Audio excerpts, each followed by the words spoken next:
오늘 읽었던 본문의 말씀 우리 몇 주에 걸쳐서 묵상을 했습니다. 예수님께서 9절에 보면 그러므로 너희는 이렇게 기도하라. 그러므로 너희는 이렇게 기도하라. 이 말을 보면 중요한 의미가 담겨 있습니다. 뭐냐면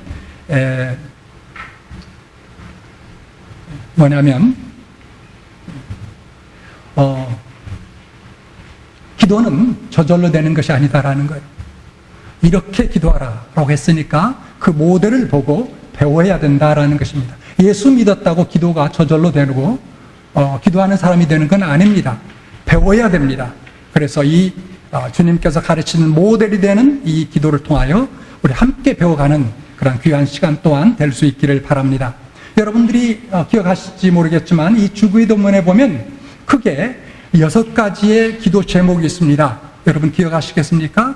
첫 3가지는 하나님의 영광에 관한 내용이요, 그리고 나머지 3개는 우리들의 필요에 관한 기도입니다. 하나님의 영광에 관한 첫 3가지 기도 제목은 바로 하나님의 이름이 거룩히 여김을 받으시오며, 그리고 2번째 하나님의 나라가 임하옵시며, 그리고 3번째는 하나님의 뜻이 이루어지기를 구하는 그런 기도였습니다. 그리고 우리에 대한 필요는 우리의 일용할 양식, 그리고 우리의 죄의 용서, 그리고 시험과 악으로부터의 구원, 이와 같은 3가지로 되어 있습니다. 여러분, 이 순서 또한 중요합니다. 우리가 이 주기도문을 통해서 기도의 원칙, 기도의 원리를 배울 뿐만 아니라 기도의 내용 또한 배우게 됩니다. 뭘 가지고 기도해야 될지, 그리고 기도의 순서 또한 중요합니다. 기도의 순서 중요합니다. 저나 여러분 우리 모두가 다 기도할 때에 이 순서를 따라 항상 의식적으로 기억하고 기도할 수 있는 그런 우리들이 되어야 될 줄로 믿습니다. 그냥 아무데나 생각나는 대로 하는 것보다도 이 주님의 모델을 기도의 순서를 따라 기도하면 더욱더 성숙한 그런 성도로서의 기도의 삶을 살아가게 될 것입니다. 오늘은 특별히 기도에 있어서 하나님의 나라가 임하오시며, 우리 성경에 보면 하나님 나라이 임하오시며 이렇게 됐는데, 이것은 옛날 구어의 그 표현입니다. 옛날식의 표현이죠. 새 번역에는 뭐라고 되어 있냐면 하나님의 나라가 임하옵시며 그렇게 되어 있습니다. 무슨 의미일까요? 하나님의 나라는 무엇입니까? 성경을 보면 하나님의 나라는 이중적 나라임을 보게 됩니다. 우선 먼저 가장 쉽게 생각할 수 있는 하나님의 나라는 저 하늘에 있는 천상에 있는 나라, 그 나라를 우리가 생각합니다. 맞습니다. 예수님께서도 요한복음 14장 1절 3절에 보면 이렇게 말씀하고 있습니다. 같이 읽어보겠습니다. 시작. 너희는 마음에 근심하지 말라. 하나님을 믿으니 또 나를 믿으라. 내 아버지 집에 거할 곳이 많도다. 그렇지 않으면 너희에게 일렀으리라. 내가 너희를 위하여 처소를 예비하러 가노니 라고 했습니다. 자, 그 다음 계속해서 가서 너희를 위하여 처소를 예비하면 내가 다시 와서 너희를 내게로 영접하여 나 있는 곳에 너희도 있게 하리라 라고 말씀하고 있죠. 그렇습니다.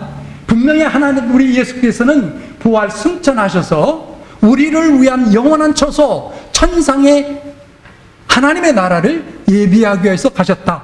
그리고 오신다. 뭐하러 오십니까? 우리를 데려가기 위해 오신다라고 말씀하고 있습니다. 이사야서 65장 17절에도 보면 천상의 나라를 하나님께서 만드신 것을 말씀하고 있습니다. 시작. 같이 읽읍시다. 시작. 보라, 내가 새 하늘과 새 땅을 창조하노니. 보라, 내가 새 하늘과 새 땅을 창조하노니. 이것은 과거에 없었던 그런 새로운 땅, 하늘임을 우리에게 보여주고 있습니다. 여러분, 그러나 이 나중에 있게 될 천상의 나라, 하늘의 나라가 전부는 아닙니다. 하나님의 나라는 미래에 우리가 들어가 살게 될 천상의 나라만이 아니라 바로 현재 여기에서 우리가 누릴 나라도 하나님의 나라가 있다. 그 나라도 있다라고 이야기합니다. Right now, here. Now and here. 바로 여기에서도 하나님의 나라가 우리 가운데 임한다, 주어진다라는 말씀입니다. 예수님께서 누가복음 17장 20절 21절 말씀해요. 같이 한번 또 읽어봅시다. 시작. 바리새인들이 하나님의 나라가 어느 때에 임하리까 묻거늘 예수께서 대답하여 가라사대 하나님의 나라는 볼 수 있게 임하는 것이 아니요 또 여기 있다 저기 있다고도 못하려니 하나님의 나라는 너희 안에 있느니라. 여러분, 그래서 성경은 우리에게 미래의 천국, 즉 주님께서 예비하신 집을 가리키는 동시에 현재적인 천국도 가르쳐주고 있습니다. 다시 말하면 지상에서의 천국입니다. 그렇다고 해서 여호와의 증인이 말하는 것처럼 지상에서 천국이 영원히 된다는 건 아니죠. 우리 마음속에서 먼저 임하는 천국입니다. 천국은 그래서 여러분 현재성과 미래성을 동시에 포함하고 있는 것입니다. 그렇다면 주님께서 주기도문을 통해서 하나님의 나라가 임하오시며 이렇게 기도하라고 한 그 의미, 그 의미는 무엇일까요? 크게 보면 두 가지로 생각할 수 있습니다. 첫째 하나는 내가 존재하는 영역에서 하나님의 통치를 인정하는 것을 의미합니다. 내가 존재하는 영역, 그 영역 속에서 하나님의 통치를 인정하는 것, 받아들이는 것, 그것이 하나님의 나라입니다. 우리가 천국 혹은 하나님의 나라를 말할 때 가장 중요한 것은 천국이 어디 있느냐 하는 것이 아니라 하나님의 통치라는 개념입니다. 하나님이 다스리는 곳, 하나님이 다스리는 영역이 하나님의 나라입니다. 우리가 성경적인 개념, 천국에 대한 성경적인 개념을 이해하는 데서 가장 큰 장애는 무엇이냐면 저 세상으로만 우리의 생각을 고정시키는 거예요. 그렇다고 보면 여러분, 사실 신약 성경에 나온 천국 하나님의 나라에 대한 수많은 말씀들이 이해가 안 됩니다. 이해를 할 수가 없어요. 일례를 같으면 우리가 지난 2달여 걸쳐서 수요예배 때 제가 천국의 비유로 주께서 하신 말씀을 이제 매주마다 강론을 했는데요. 여러분, 천국 비유로 주께서 무엇을 말씀하셨습니까? 하나 예를 든다면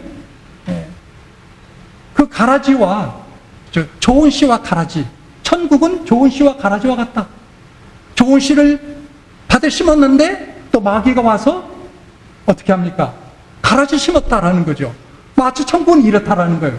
그렇다면 여러분, 어떻게 하늘나라에 저 천상의 하늘나라만 생각한다면 거기에 어떻게 가라지가 나쁜 악인이 들어갈 수 있겠습니까? 그건 말이 안 되는 거죠. 이렇듯 여러분, 천국 개념의 이해의 핵심은 뭐냐면, 그렇기 때문에 하늘이라는 장소적 차원보다도 통치자라는 인격적 차원에서 시작해야 되는 거예요. 알겠습니까? 하나님의 나라는 어떤 지역적인 어떤 나라에서 시작하는 것이 아니라 바로 인격적인 나와의 어떤 관계 속에서 주님이 내 안에 거하시고 내 안에서 다스리시는 그러한 영역 속에서 시작돼야 된다는 거예요. 그거 없으면 천상의 하늘도 소용없는 거죠. 나와 관계없는 것이죠. 그래서 여러분, 천국과 지옥이 뭡니까? 자, 이런 논리로, 이런 컨셉으로 본다면 천국과 지옥은 뭡니까? 천국은 황금길이 깔려진 12문의 보석이, 12문의 보석, 진주 보석이 있는 문, 우리의 말로 형용할 수 없는 아름다운 곳. 지옥? 지옥은 반대로 형편없이 비참한 곳. 뭐 이렇게 표현할 수 있겠죠. 뭐 틀린 말은 아닙니다. 맞습니다. 그러나 그것이 전부는 아닙니다. 저는 이렇게 간단하게 설명할 수 있습니다. 천국은 뭐냐? 천국은 영원토록 하나님과 함께 거하는 곳. 지옥은 뭐냐 그러면? 지옥은 영원토록 하나님 없이 사는 곳. 간단하면 그겁니다. 하나님이 계시는 곳에 모든 것이 아름답고 영광스럽습니다. 그게 천국입니다. 하나님이 계시기 때문에 거기는 영광도 있고 아름다움도 있고, 거기는 평화도 있고 기쁨도 있고 만족도 있고 사랑도 넘치고 천국이죠. 뭐 이 세상의 보석으로 다 표현하지 않더라도요. 지옥은 어떻습니까? 지옥은 모든 악과 모든 저주와 모든 원망과 모든 불평, 그것이 다 있는 것이 지옥. 하나님이 안 계시기 때문에 지옥입니다. 따라서 여러분, 하나님의 나라가 임하옵시며 라는 이 기도는 나의 마음속에 예수 그리스도를 나의 왕, 나의 주로 영접하고 그분의 통치를 받아들여 사는 것을 의미합니다. 그렇기 때문에 모든 인간은 하나님 앞에서 반드시 해야 될 일이 있습니다. 그게 뭘까요? 그게 뭐냐? 우리의 마음을 열고 예수 그리스도를 나의 주, 나의 왕으로 모셔드립니다. 나의 심부름꾼이 아니고 나의 종이 아니고 내가 그분의 말씀 앞에 말씀을 듣고 말씀을 따라 순종하고 살아가야 될 나의 왕으로, 나의 주로 받아들이는 것입니다. 나의 인생의 왕이며 나의 주로서 영접하여 그분을 따라 사는 것입니다. 요한복음 1장 12절 말씀 기억하시죠? 다 같이 시작. 모르신 분이 여기 보고 시작. 영접하는 자 곧 그 이름을 믿는 자들에게는 하나님의 자녀가 되는 권세를 주셨으니. 여러분, 그래서 하나님의 나라는 그분으로 하여금 나를 다스리도록 하실 때 이루어집니다. 따라서 여러분이 하나님 나라에 있을 뿐만 아니라 하나님의 나라도 여러분 안에 있습니다. 왜 그럴까요? 왕 되신 예수께서 여러분 안에 계시기 때문입니다. 믿습니까? 왕 되신 예수 그리스도께서 여러분 안에 계시기 때문에 여러분이 하나님 나라에 있고 하나님의 나라가 여러분 심령 가운데 있다는 사실입니다. 자, 더 나가서 여러분 꼭 하나님께서 왕으로 주로서 내 가정, 내 심령에만 있어야 될까요? 아닙니다. 내가 가정을 이루고 있다면 내 가정에서도 마찬가지입니다. 내가 직장 생활하고 있다면 내 직장도 마찬가지입니다. 내가 학교에서 공부하고 있다면 학교에서도 마찬가지입니다. 그 가운데에서 예수 그리스도께서 주로서 왕으로서 통치하시고 다스리도록 내가 그분을 따라 섬기며 사는 것, 그럴 때 거기서 또한 하나님의 나라가 이루어지게 될 것입니다.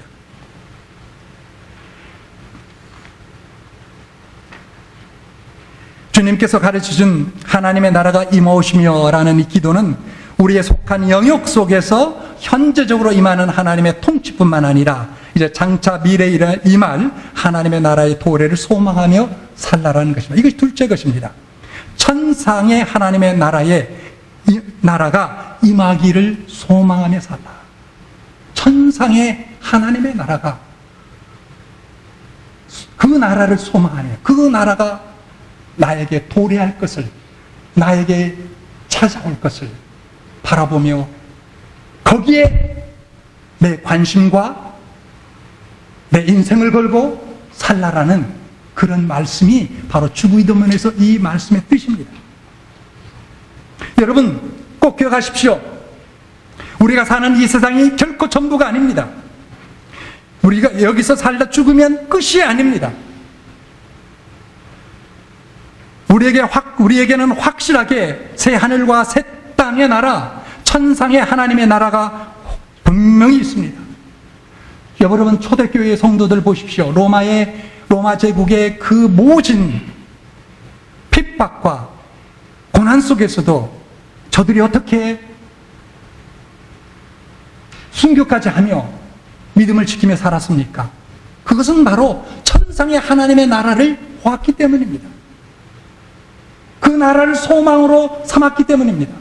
그래서 여러분, 요한계시록 마지막 장 마지막 절에 보면 유명한 구절이 있죠. 주 예수여 어서 오시옵소서. 마라나타, 마라나타. 히브리어로 헬라어로 마라나타. 주 예수여 오시옵소서.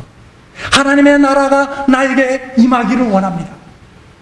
내 심령에 추상적으로 임할 뿐만 아니라 구체적으로 실제로 임하기를 원하는 그러한 소망을 갖고 초대교회 성도들은 살아가게 되었습니다.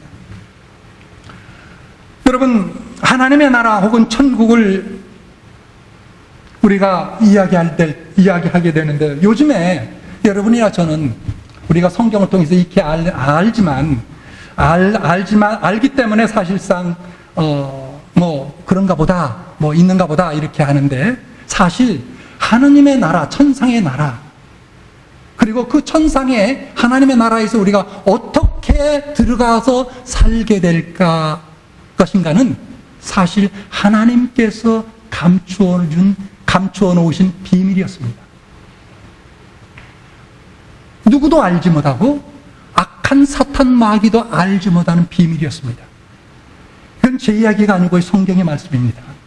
고린도전서 15장 51절 2절 말씀을 같이 한번 봅시다. 시작. 보라, 내가 너에게 비밀을 말하노니 우리가 다 잠잘 것이 아니요 마지막 날에 순식간에 호련히 다 변하리니 나팔 소리가 나매 죽은 자들이 썩지 아니할 것으로 살고 우리도 변화하리라.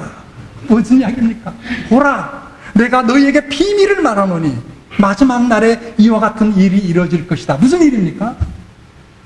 하나님께서 나팔 소리를 부르시면 주님께서 다시 오시게 되는데, 오실 때 어떻게 됩니까?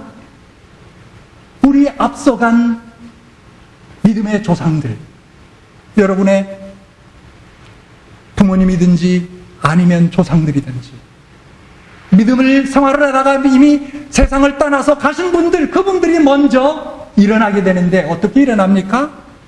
새로운 몸으로, 썩지 않은 몸으로 부활하여 몸을 갖고 일어난다. 그것뿐만 아니라 또한 우리도 그것뿐만 아니라 또한 그 당시에 주께서 다시 오실 때 살아있던 사람들이 있다면 그 사람들에게 또 중요한 일들이 있는데 그게 뭡니까? 우리 또한 썩지 아니할 것으로 다시 살고 우리도 변하리라. 그들뿐만 아니라 우리도 변한다라는 말씀입니다.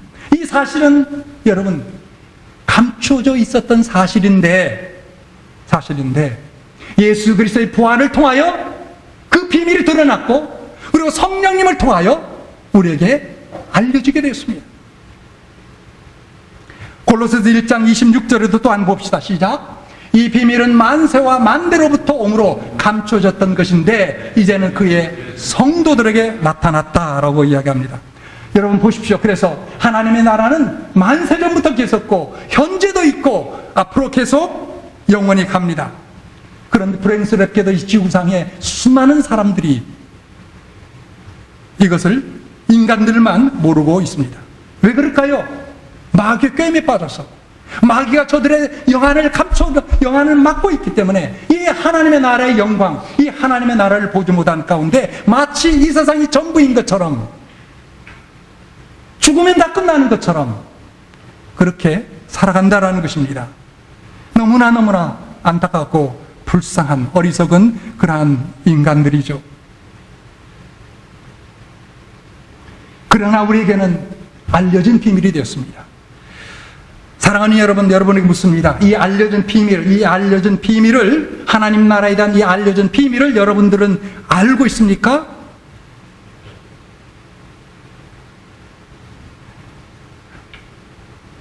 하나님의 나라의 비밀을 머리로 하는 것과 삶 속에서 하나님의 나라의 비밀을 소유하고 있는 것과는 엄청난 차이가 있습니다.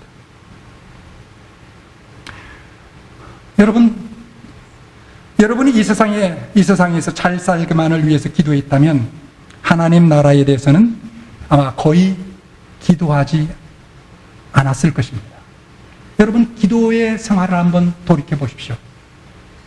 하나님의 나라에서 기도해 본 적이 있습니까? 없다면 하나님 나라의 비밀을 소유한 것이 아닙니다. 들었을 것입니다. 혹은 머리로는 이해했을 것입니다. 그러나 하나님 나라의 비밀을 여러분들 마음속에 깨닫고 소유하고 사는 것은 아닙니다. 그래서 우리가 예수를 믿는 성도로 살아가지만 삶의 변화가 나타나지 않는 것입니다. 아직도 하나님의 나라를 모르기 때문입니다. 그러니까 이 땅에서 삶이 풀리지 않습니다. 마음이 답답하고 짜증나고 염려스럽고 어떨 때는 약간 죽고 싶고 이런 사람이 있습니까? 왜 그럽니까? 왜 그렇습니까? 하나님의 나라를 삶 속에서 모르기 때문입니다. 비밀을 모르기 때문입니다. 머리는 알지만 마음 속에서, 삶 속에서 연결이 안 되고 내려와 있지 않기 때문입니다. 그러나 하나님의 나라를 알면 달라집니다. 원망, 불평 다 사라집니다. 원망, 불평할 시간조차 없습니다. 여러분 한 가지 비유를 생각해 볼까요? 어떤 부부가 옥탑방에 살고 있습니다. 여러분 옥탑방 아시죠? 미국에 오래 사신 분은 잘 모를는지 모르지만 저 높은 빌딩 위에 있는 그 천막 쳐놓고 아주 그 경제적으로 가난한 사람들이 사는 어떤 곳, 지하 방이라고 뭐가 더 나을지는 모르지만 하여튼 한 부부가 옥탑방에 살고 있습니다. 그런데 한 달 후면 새로운 아파트를 분양받아서 이사를 갈 예정입니다. 현재 살고 있는 방은 매서운 추위가 방 안에 엄습하고, 그리고 눈비가 새고 온갖 벌레들이 들끓고 냄새가 엄청납니다. 화장실에 가는 것도 불편하고 목욕은 엄두도 낼 수 없는 그러한 방입니다. 그런데 여러분 보세요. 한 달 후면 이사를 갑니다. 그러면 어떻게 됩니까? 모든 것이 견딜만 합니다. 불평스럽지 않습니다. 사랑하는 여러분, 하나님의 나라가 곧 우리에게 임한다는 이 비밀을 우리를 사실상 이렇게 만들어줍니다. 현재 나의 처지와 나의 형편이 어떠한지 견딜 수 있게 합니다. 기다릴 수 있게 합니다. 어떤 형편에도 기쁨이 있습니다. 감사가 있습니다. 왜요? 하나님의 나라가 곧 임할 것을 바라보기 때문이죠. 머리로서만 아니라 그 하나님의 나라가 가까이 왔다라는 것을 알기 때문입니다. 참을 수 있습니다. 하나님의 나라의 비밀을 알면 얼마든지 참을 수 있고 끝까지 하나님의 말씀을 붙잡고 살아갈 수가 있습니다. 어느 교회 집사님이 목사님을 찾아와서 상담을 했습니다. 목사님, 저 이혼하고 싶습니다. 그래서 목사님이 물었습니다. 만약 한 달 후에 죽는다고 한다면 그래도 이혼하고 싶습니까? 곰곰이 생각해보는 이 집사님이 대답이, 한 달 후라면 꼭 이혼할 필요는 없겠지요. 목사님께서 그렇다면 한 달 후에 죽는다고 생각하고 사세요. 한 달 사세요. 그리고 한 달 지나면 또 한 달로 여기고 또 사세요. 사세요. 여러분, 한 달 후에 죽는다고 생각하고 사는 것이 하나님 나라의 비밀을 좀 알고 사는 것입니다. 한 달 후에 죽는다고 생각해 보세요. 그렇다면 모든 생각, 우리의 마음, 태도, 모든 것이 달라집니다. 한 달 후에 죽는다는데 다시 마음 고쳐놓고 잘해보자. 사랑해보자. 내가 그동안 잘못했어. 우리 서로 사랑하고 나면 한 달만이라도 정말 한번 새롭게 살아보자. 여러분, 이런 마음으로 바뀌게 되는 거예요. 그렇지 않습니까? 가령 또 내가 한 달밖에 살 수 없는 그러한 병에 걸렸다고 봅시다. 여러분, 내가 미워할 사람이 있겠어요? 그동안 미워했던 사람이라도 다 불러서 어떻게든지 화해하고 그리고 떠나고 싶지 않겠습니까? 바로 이것이 하나님 나라의 비밀을 머리로뿐만 아니라 마음속으로 가지고 간직하고 사는 사람들의 자세입니다. 삶입니다. 주님께서 우리에게 기도를 통해서 하나님의 나라가 임하옵시며 라는 것은 바로 이것을 뜻하는 거예요. 하나님께서 내 마음속에 왕으로서 주로서 통치하실 뿐만 아니라 장차 들어가야 될 그 천상 하나님의 나라를 미리 보고 그 나라를 소망하며 곧 내가 그 나라를 위하여 들어갈 것을 준비하고 살아가는 것입니다. 하나님의 나라는 그렇기 때문에 여러분, 하나님의 나라의 비밀은 능력이 있습니다. 어떤 문제도 하나님의 나라의 비밀을 가지고 있는 사람을 쓰러뜨릴 수는 없습니다. 내가 어떤 형편, 어떤 모습 속에 있더라도 하나님의 나라의 비밀을 소유가 있다면 우리는 항상 새로운 기회를 얻게 됩니다. 여러분, 릭 부이치치라는 사람 아시죠? 제가 몇 년 전에 설교에서도 여기 동영상 띄워서 보여드렸습니다.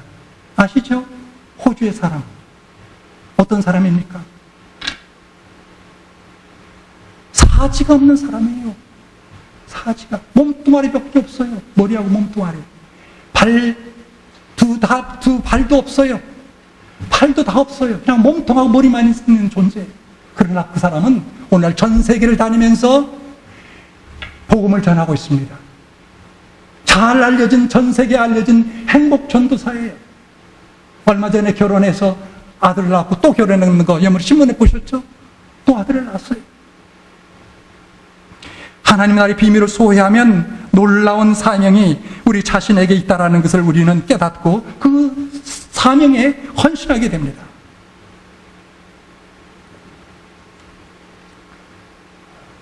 지금 몇 시 됐습니까? 김 집사님. 제가 우리 집사님하고 새 약속을 했거든요. 25분. 그럼 좀 끝내야 되겠네요. 네. 간단하게 한 예를 들고 설교 마치고자 합니다. 존 패틴이라는 선교사님이 있었어요. 원래는 목사였는데 이분이 남태평양 뉴 헤브리스 군도에서 43년 동안을 선교했습니다. 그런데 이분이 선교사로 가기 전에 13년 전에 25년 전에 어떤 선교사 두 분이 갔는데 거기서 그 원주민들에게 잡혀서 몽둥이로 맞아 죽었어요. 그리고 그것뿐만 아니라 이 두 선교사가 저들의 음식물이 됐습니다. 식인종들이었어요. 저들의 몸을 다 먹어버렸어요. 이 소식이 알려졌습니다. 남태평양의 뉴 헤브리스 이 군도, 그래서 어떤 사람도 거기에 선교 가기를 원치 않았어요. 그런데 존 패틴이라는 그 젊은 목사가 이 군도에 예수 믿는 사람이 하나도 없다라는 것을 알고 자원을 했습니다. 자원을 했을 때 주변의 사람들이 말렸습니다. 그것은 죽으러 가는 것이다. 그들은 식인종이다. 특별히 나이가 많은 리킨스라는 분이 이 젊은 목사를 무척 사랑했는데 만날 때마다 그를 설득했습니다. 가지 말라. 그들은 식인종이야. 당신 가면 당신 먹혀 저들에게. 그렇게 말했습니다. 참다 못해서 패튼 목사가 이렇게 답변했습니다. 들어보십시오. 리킨스 씨, 저보다 나이가 많으시죠? 그러나 아마 저보다 더 빨리 무덤에 묻힐 것입니다. 그러면 당신의 몸은 벌레들에게 먹힐 게 아니겠습니까? 잘 들으십시오. 예수 그리스도를 섬기고 높일 수만 있다면 식인종인데 먹히든 벌레에게 먹히든 무슨 상관이 되겠습니까? 어차피 최후 심판의 날 내 몸이 부활하신 내 예수 그리스도처럼 깨끗하게 영광스러운 몸을 가지고 다시 부활할 텐데 말이죠. 그리고 갔습니다. 부인과 함께 갔습니다. 43년 동안 그곳에서 배신도 당하고 난파도 당하고 무서운 질병에 걸리기도 하고 동료들을 숨겨도 보았습니다. 후에는 아내도 그 섬에서 죽고 자식들도 죽었습니다. 그러나 그 선교사의 헌신으로 말미암아 그 군도의 온 원주민들이 주님께 돌아오는 그런 놀라운 역사가 있었습니다. 여러분, 하나님 나라의 비밀이 없다면 이런 헌신을 우리가 어떻게 이해할 수 있겠습니까? 왜 젊은 목사가, 왜 총만 맞는 그런 사람이 그런 데 가서 43년 동안에 자기 인생을 들여서 살아야 되겠습니까? 하나님 나라의 비밀을 안다면 진짜를 얻은 것이죠. 정말 탁월한 사람입니다. 하나님 나라의 비밀이 열려지면 여러분, 우리는 비로소 사명에 눈을 뜨기 시작합니다. 끝까지 그리고 그 사명을 붙잡고 나갑니다. 사랑하는 여러분, 그렇기 때문에 주기도문을 통해서 하나님의 나라가 임하기를 여러분, 우리는 더욱더 기도해야 돼요. 하나님의 나라가 내 심령 가운데, 그리고 내 가정 가운데, 내 직장에 통치하고 다스릴 뿐만 아니라 하나님의 뜻을 이루고 하나님께서 주신 그 사명을 내가 깨닫기 위해서는, 그리고 어려움 속에서도 한 걸음 한 걸음 믿음의 전진의 삶을 살기 위해서는 분명히 새로운 나라, 천상의 하나님의 나라가 곧 도래하고 있다는 사실을 우리는 꼭 잊지 않고 그 나라를 준비하며 그 나라에 우리의 시선을 고정하고 살아야 될 줄로 믿습니다. 그렇게 되는 여러분 모두가 될 수 있기를 주의 이름으로 축복합니다. 같이 기도합시다.